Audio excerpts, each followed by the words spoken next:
Hey guys, and welcome back to Warhammer Total War.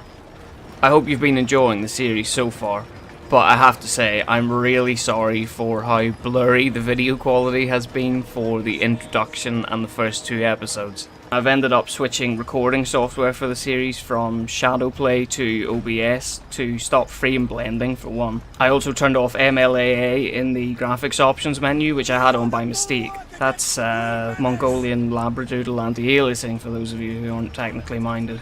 But the bottom line, unfortunately, is that a lot of the pixelation and blurriness is purely due to YouTube's encoding, which is really frustrating. But I don't think there's much I can do about it, because the edited video files now are crystal clear. There's not a single bit of noticeable motion artifacting, and yet when the uploads are made they still look pretty terrible by comparison. I think the best I can do really is just to reduce the scroll speed for the camera panning in battles and try and get you some more static shots as often as possible. But I'm really sorry again that those first few episodes didn't look as good as they should have.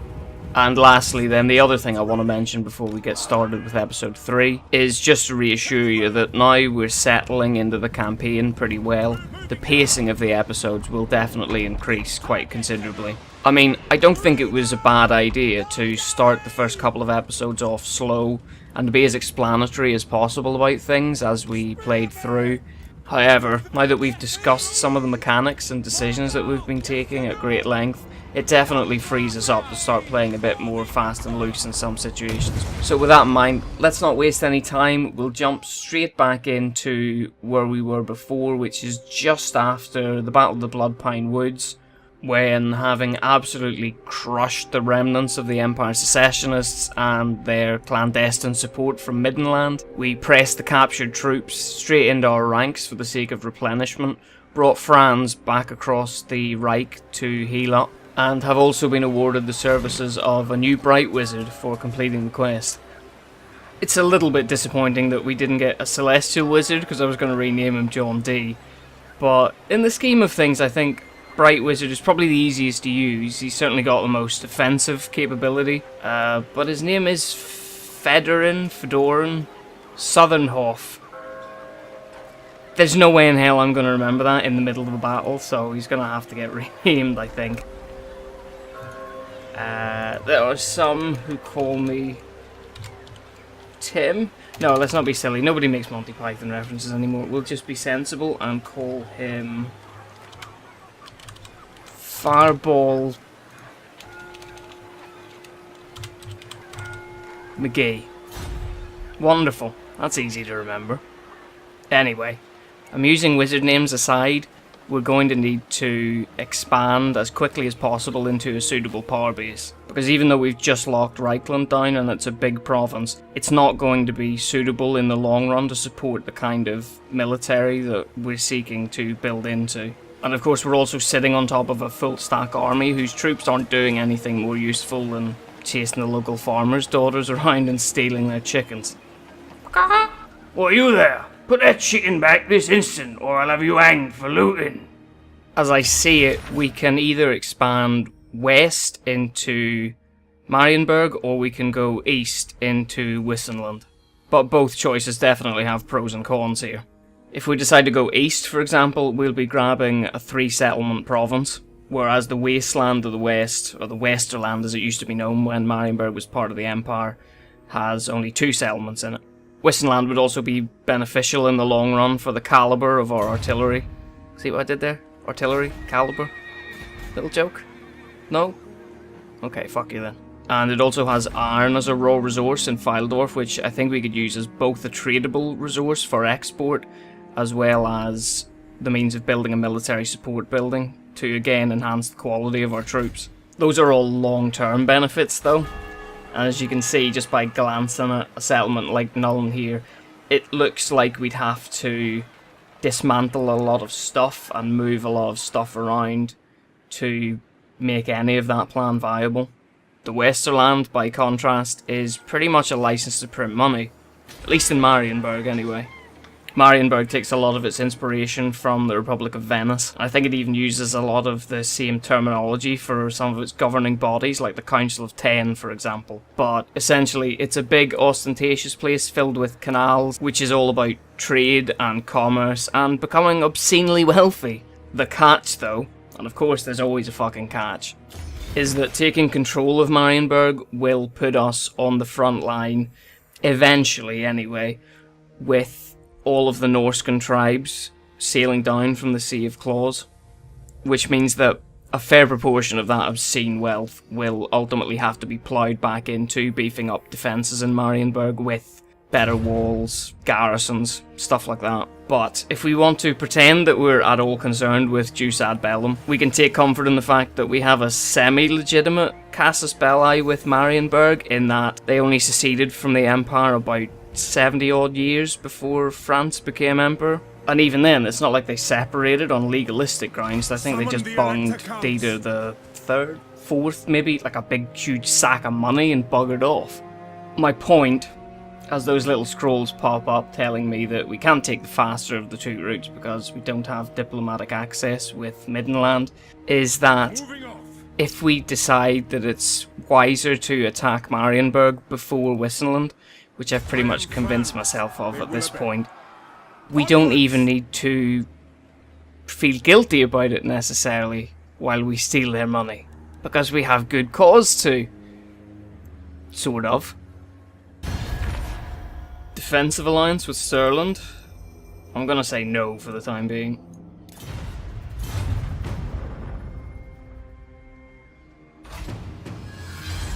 Luther Huss has gained follower agitator, which is public order +1 local province, okay. Elector greed. While the Emperor's armies march forth, our nobles barter with each other, claiming great swathes of land for themselves. Should the common man, the brave soldier, not have a farmstead on which to retire? So what are our options? Take it back, which I suppose means confiscate it and redistribute it to the people? Okay, which gives us politics +4 leadership but -2 public order. Or they rule, which I assume does nothing. Human conflict, -10 leadership versus humans. That's not good, but it only lasts for 3 turns and it would net us an extra 1500 for the treasury. I mean, it would be good, wouldn't it, to make a grand new gesture as a new emperor and shake up the system. Fight for the little guy. But all I have to do is avoid fighting with Marienburg for 3 turns, and I get an extra 1500 gold, so sling your hook, you commie bastards. Luther Huss is also leveled up, good. It would probably be wiser to level up his campaign skills, but again, come on, it's Luther Huss, so battle skills all the way, I'm afraid for him. What else?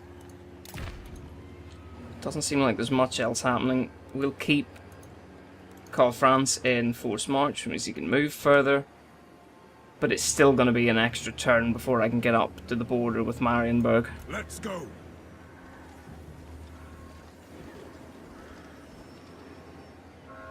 Before we finish the turn, there is one more thing. To the provinces? Actually, a couple more things. First of all, yeah, we don't know how big Marienburg's going to be. I might be able to get a quick look on the diplomacy map. So they're not massive. I'm first in terms of strength and they're 10th. But I assume they'll still have a fairly sizable force, and Marienburg's garrison is fairly impressive, so it would probably be worth recruiting some more troops just to cover any eventuality. This will bolster the nation. So we'll grab a couple of pistoliers and an extra spearman unit. That'll do for now. Yeah, building wise as well. I mean, I'm so much more used to playing older Total Wars, where if you wanted to recruit a certain quality of unit in a province, say that had better armour or better defence from military support buildings, you would have to have both of those buildings in the same settlement, so in the same city. But in newer Total War games like Rome 2 and Attila, it seems to be that you can have, say, one of your military buildings here and another one over here in another settlement, but as long as they're in the same province, the recruitment system means that the bonuses will combine and you'll get the better troop. Which takes a little bit of getting used to, because I'm so much more used to the older system. But what that means is that I've made a slight mistake in going for the full barracks upgrade in Altdorf. So we're going to cancel that. And the reason why, I'm not sure if this is intended or not, but you'll see that all these other military support buildings take rank 4 or 5 to level up to their fullest, or to build to their fullest extent. Which means that you have to build them in your main settlement in a province. But for some reason, the bog standard military building for Empire, the training field to barracks, you can have it fully leveled up in a level 3 settlement, which we can have in any of these minor ones.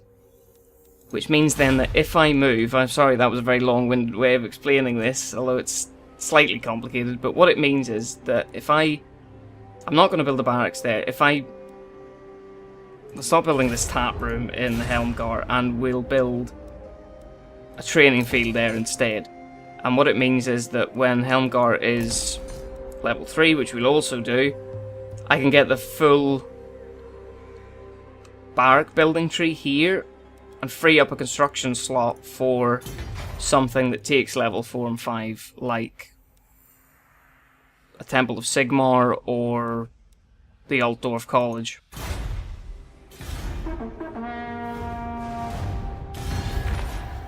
Sorry, Talabaclan, still don't want an alliance with you. Not yet, anyway. Carrick Norn want military access. I think we'll take this because if we do decide to start exploring further south to get some more trade going with, say, the border princes and the Tyleans and stuff, it could be useful.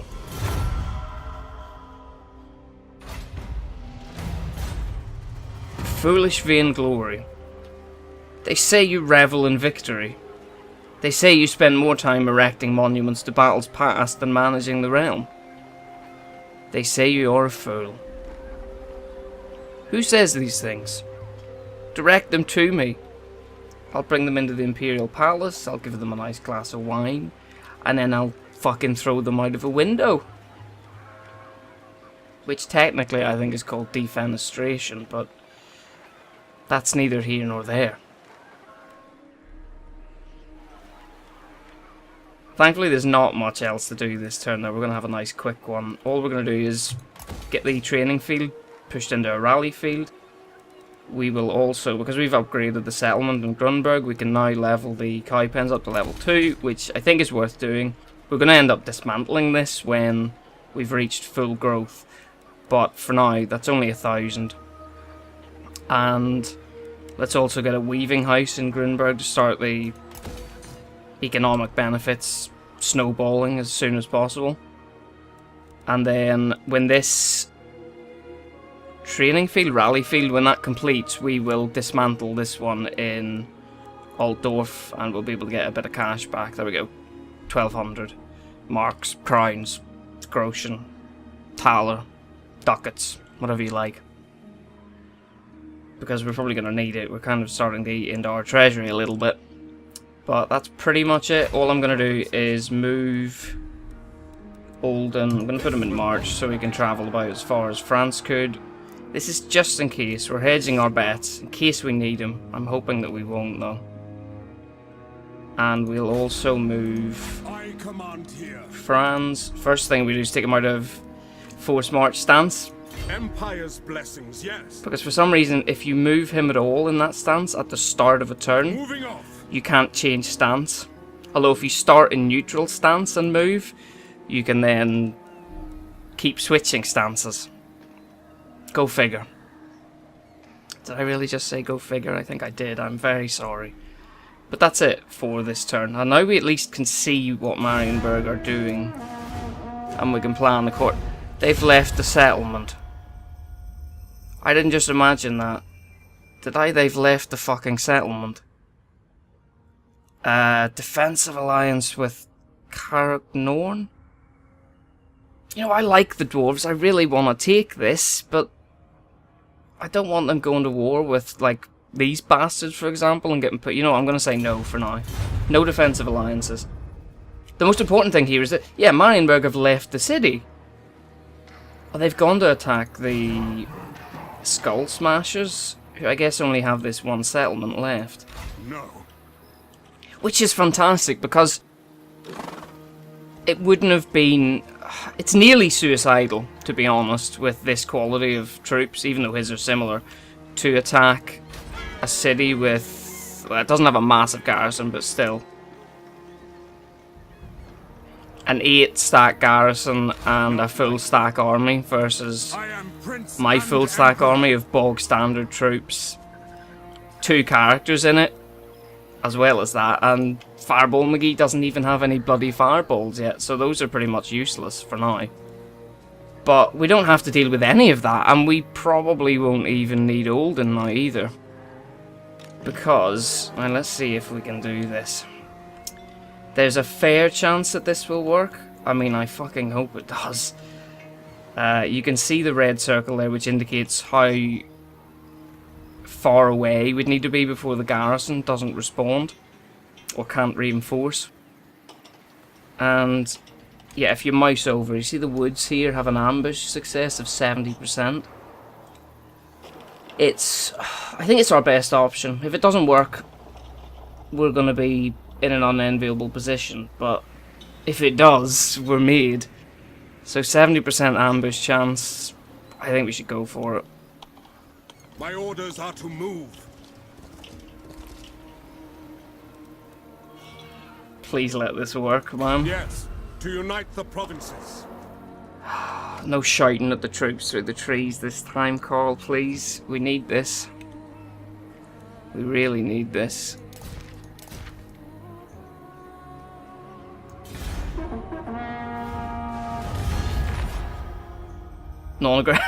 No, thanks. You're alright.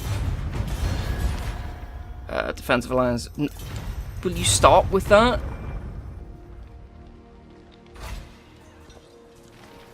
Wait a minute, they haven't seen me? Oh, I didn't go to war with them. Whoops. I don't think we have anything to do this turn. Oh, our rally field's completed, so we can demolish this now and get a bit of gold back, which is good. Also frees us up another slot. And we probably, yeah, we can just about afford it. We'll get the cloth here as well. And that'll do us for now. Summon the Elector Counts. So all it leaves to do is declare war on them, which I should have done last turn.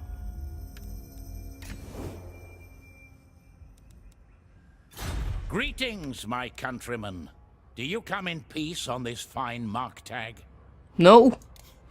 I think you'll find that I do not. Watch out on the way home, lad.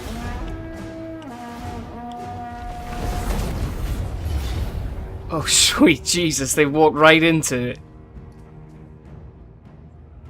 Although it is another ambush, so just like the Bloodpine Woods, it's probably not going to be very pretty when it gets going. We don't have to deal with any reinforcements this time, but he's got a hell of a lot of infantry in that army. Plus the survivors after the battle aren't just going to disappear like they did in the Bloodpine Woods. So even more than last time, the key aim here is to pin his troops down as much as possible. Absolutely exsanguinate them if we can, but conversely take as few losses on our side as we can, because we're still going to have to conduct a siege with the garrison at Marienburg after this. That should mean that the next few battles after this should be more entertaining to watch, but for now, this is going to be bloody work, but the quicker and more efficiently we get it done, the better.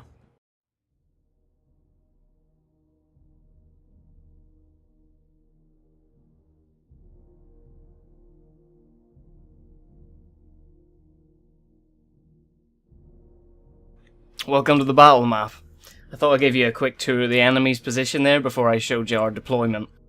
I would have done it in real time for you like I usually do in these videos, but I forgot that the recording has stopped for some reason, and I managed to catch it 1 second into it, just as I was about to issue or have just issued our attack orders. So thankfully, I can at least show you how I started out and explain things rather than just like cut to the middle of a battle. So it worked out pretty well, although I nearly missed it. What I've done is we have our general Karl Franz, the Emperor, and Luther Huss on horseback. They both have war horses now, although neither are barded. But we have them charging straight in for his general. Again, before I forget, as you can see, the enemy are stretched out in line of march because we've caught them in an ambush. They're in a massive column formation with his vulnerable units, his harassment cavalry, his missile troops, and his artillery at the back. Of course, no rear guard, because that would be too sensible. But what I've done is, unlike the Bloodpine Woods, because this is a proper Total War ambush, we were able to deploy on both sides. Now, I've stuck mostly to his left, because there's this nice hill here leading into the ditch that he's in, which means we should get a bit of a downhill charge bonus on some of these units. I mean, really, there were two strategies that we could have taken here. One was to slap everything we had into focusing on this massive infantry that he has. He certainly has more infantry units than I do. So we could have got all our crossbowmen, handgunners, the lot, all under his infantry to whittle them down.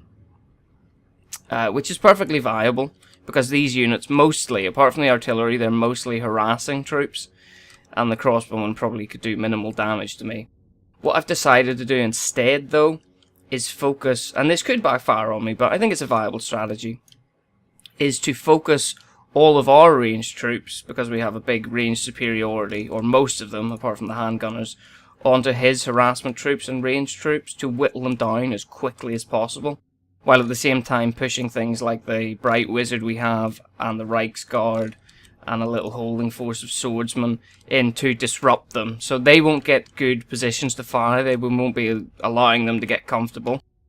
Or as comfortable as you could be in a ditch, I suppose, surrounded by enemy troops. But we're not going to allow them to get comfortable.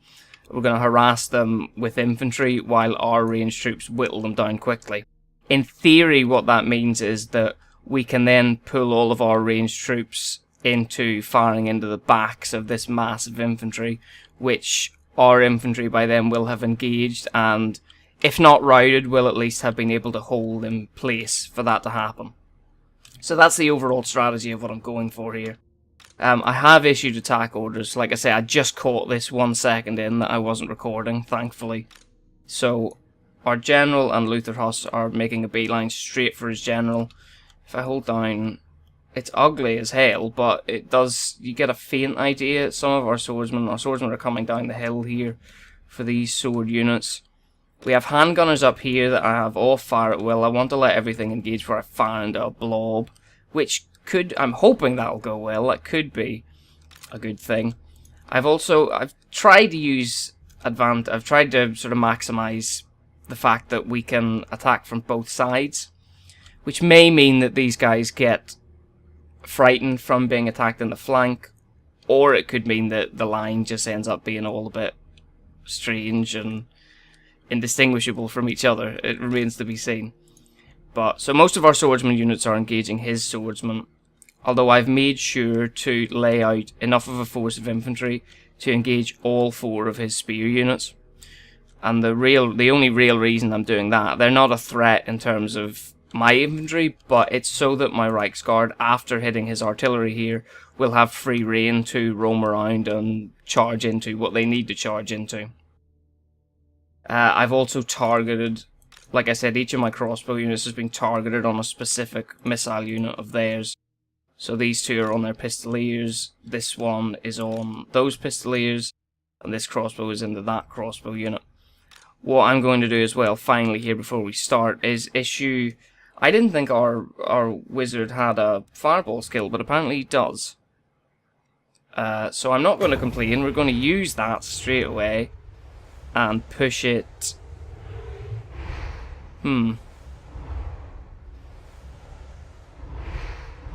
Decisions. What should I push it into? His pistoliers or his crossbows? Let's say his crossbows. we also, and I may not have mentioned this on the battle map, although the icon was definitely there. I think I even moused over it to show you, and probably forgot to mention.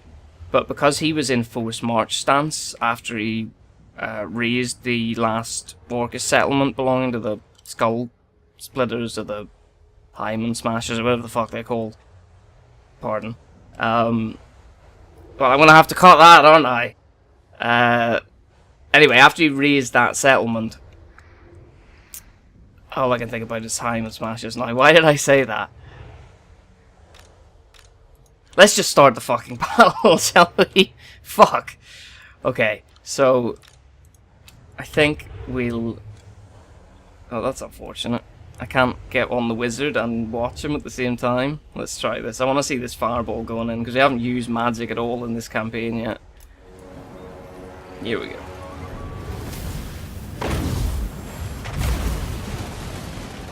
Well, it was slightly anticlimactic. It also came out of his chest. But it did a lot of morale damage to them, thankfully. And just as predicted, all of these harassment troops are absolutely bricking it. Some of them have completely routed already. Sir. Crossbows ready, General! For the Emperor! How are we doing up here? Okay, let's get our handgunners into this slot.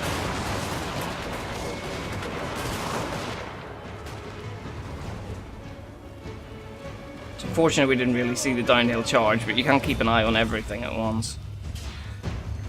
Okay, our generals are doing well against him. What are we doing elsewhere? Losing to... No, we're winning.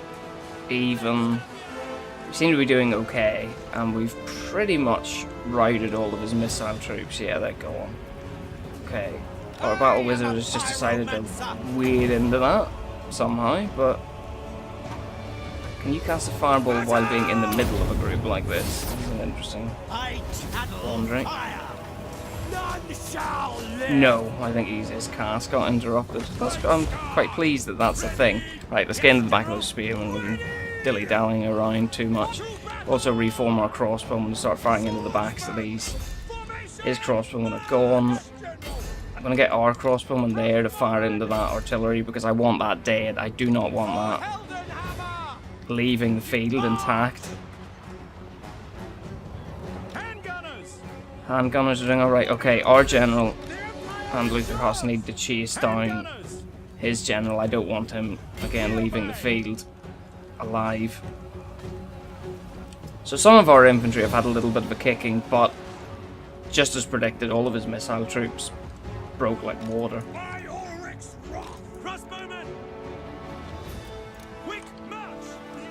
I should clarify, I mean like waves on a rock, not like, you know, someone's water breaking. That's not a very good analogy, is it? Okay, so we got the enemy lord. What else we left to deal with? These spearmen are running, and we won. Excellent. So I don't think that could have gone much better. One of our swordsman units got a kicking, but everyone else did pretty admirably. We lost a little bit of health on the Emperor. All of our ranged units are completely intact, and we decimated his and sent the rest of them running. So yeah, I think that went very well.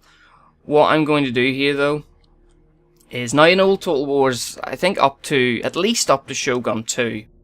I don't have that much experience with Rome 2 recently, but most Total Wars, what used to happen was if you ended the battle here, I think it would approximate the amount of troops that you would have captured had you continued playing and chased them all down.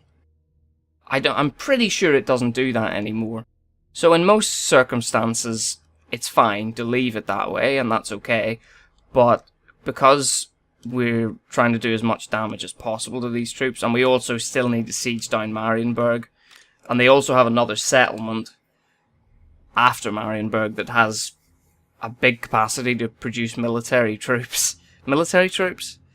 That's an oxymoron. But because they can produce troops quite well, I want to chase these guys down. So I'm going to cut the recording here, and I'll meet you back on the campaign map.